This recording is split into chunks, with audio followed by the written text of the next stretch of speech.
Hey, Scott, how's your Thanksgiving preparation coming? Oh man, I've got so much work to do. My parents are coming and we're doing the whole Thanksgiving for Really, is that kind of the right approach for this thing? them. Let's talk about that. Good idea.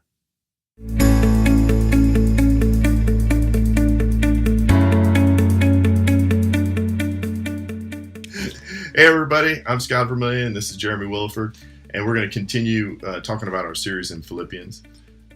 This week, Paul also talked about an example for us to follow. What was it, and how is it helpful to us? Well, Paul gave us a great example in pointing out Christ. Christ had all the power in the world. God created this earth through Christ, and Christ came down as a man, and he had every advantage he wanted to through his Father. But yet he did not use that advantage. He instead lived as a servant and served others and humbly served others. And so that's the example that Christ gave us whenever he said, "Follow me." And that's what Paul's telling us in this. If you want strong community, then do as Christ did and serve one another. And so that's really the roadmap he gave us to how to build strong community. Yeah, I mean that's so hard to think about, to be like Christ. The answer to good community is be like Christ. What is it in particular that you find fascinating or connecting points with Jesus' model? Well, I have no idea because I wasn't. Oh, gosh.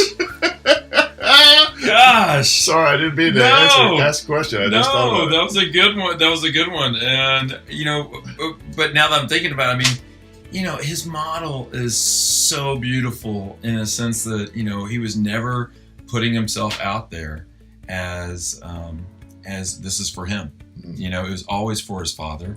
And he did, even in the Garden of Gethsemane, let not my will be done, but yours. Mm-hmm. And if we could just stop and reflect on that, if we could just have a moment to understand, Lord, what is your will in this situation, not mine? Yeah. It really makes such a powerful impact on how we behave. Yeah. And when I see that, there's something that he had that I know I lack, and that is a true community with the Father. Mm-hmm. When you get to a place where you can say, I've got power, I am the Son of God. Yeah. I could do whatever I want. I could rally people around me for my own cause. Instead, he chooses to benefit others.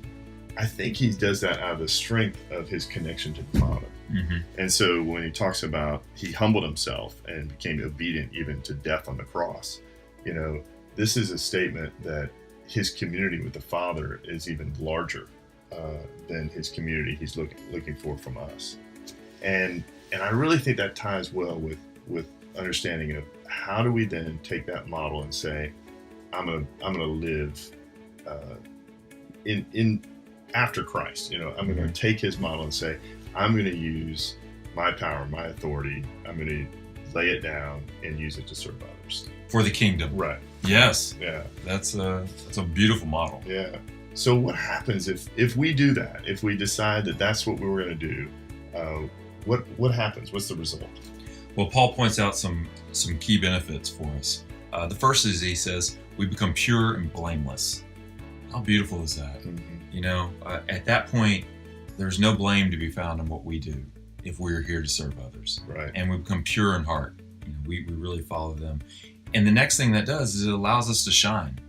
And not for our own benefit, but for the kingdom's benefit. Right. And the beauty of that is we reflect God's love and his grace more in those moments of being pure and blameless by serving others than we will ever whenever we try to serve ourselves.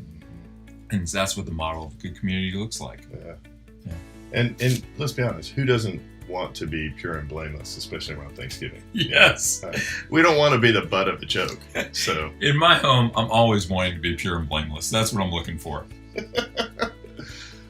And that's a beautiful picture too, is of a community that is not self-serving, and then ultimately you see it grow in such a way that it becomes a symbol of hope for others, where people want to be a part of it.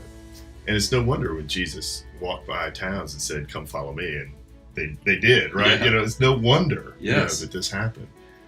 So this is a great challenge, I think, especially around Thanksgiving, that we would follow Christ's example, that we would serve others and that we would lay down our authority and really find ways as a family, especially with our extended family, to put out this hope of being a community that is a blessing community, a community that becomes blameless at the dinner table. I think that's what we want. Oh, please let me become blameless. Not But- the butt of a joke. Yes. Well, I hope everyone has a wonderful Yes, Thanksgiving. yes. And I hope that everyone finds the opportunity to serve others and to really experience the joy that comes with shining for the kingdom. Mhm. Amen. Have a great Thanksgiving, guys.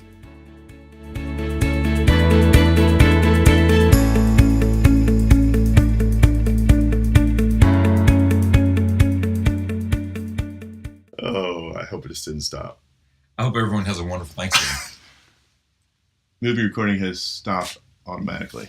How far do you think we got into it? I don't know. We'll have to. I think I ran out of tape or something. Tape. Tape, Yes. whatever Yeah. the You want me film. to? I could rewind the tape before we send it back to Blockbuster. Would that help? What in the world did I not?